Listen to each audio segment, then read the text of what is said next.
Thank you and good morning. I want to thank Antoinette for sharing her personal experience in this. It's obviously important to have legislators here, but perhaps even more important are the other 30 or 35 people who are behind us, who are the people, right? And we always talk about this building being the people's house, and it's why it's so important for individuals who are standing with us and behind us to be here to share the stories that they experience, because it's a way to humanize what often gets presented as a very abstract, disconnected issue here in this building, which is housing. And I think it gets disconnected because for those of us who are stable in our housing, I think it's really easy to take for granted exactly what it is that far too many people in the state of Connecticut are going through. I'm stable in my housing, but I have chosen to really be intentional about thinking about the lived experiences of people all over the state, not just in East Hartford and Manchester or Hartford, but across the state of Connecticut, who are housing insecure, who are housing cost burdened, and the worst of it, who are homeless and struggling to find safe and adequate shelter.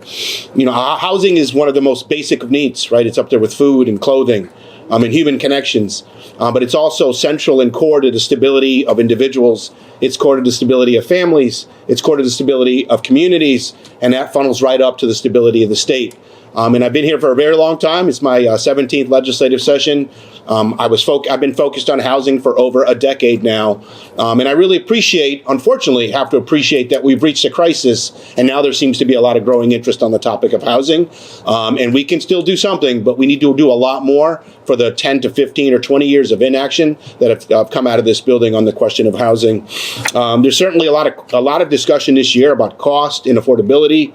And we're focused on lots of issues that are drivers of cost and affordability here in Connecticut: food, electricity. We talk about taxes, and certainly those are all things that we can control for the most part, but there are also some things that we cannot control. But one of the things that we can control is what we do about housing policy.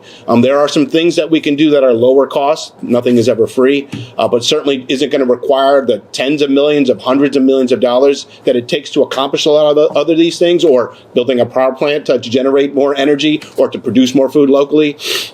But on housing, towns have the power and the authority to do something about it, and it should be a partnership with the state.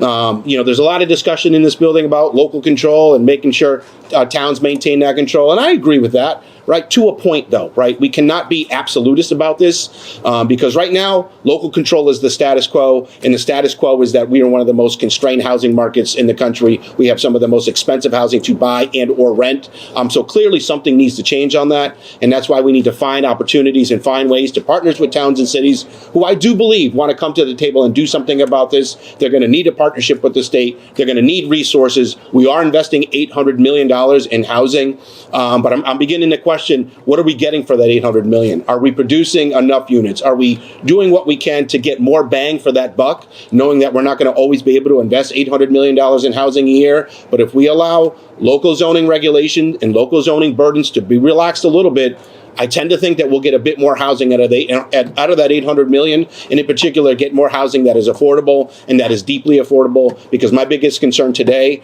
are those who are most at risk of being homeless and our most vulnerable families. But even more than that, 10 years from now, I'm concerned about what's going to happen to the most vulnerable among us if we don't do something today. So I really appreciate all the partners that are here, all the advocates that are here, all the people that are here to lend their power to this process and try to really make movement on advancing a just housing policy this legislative session. Thank you.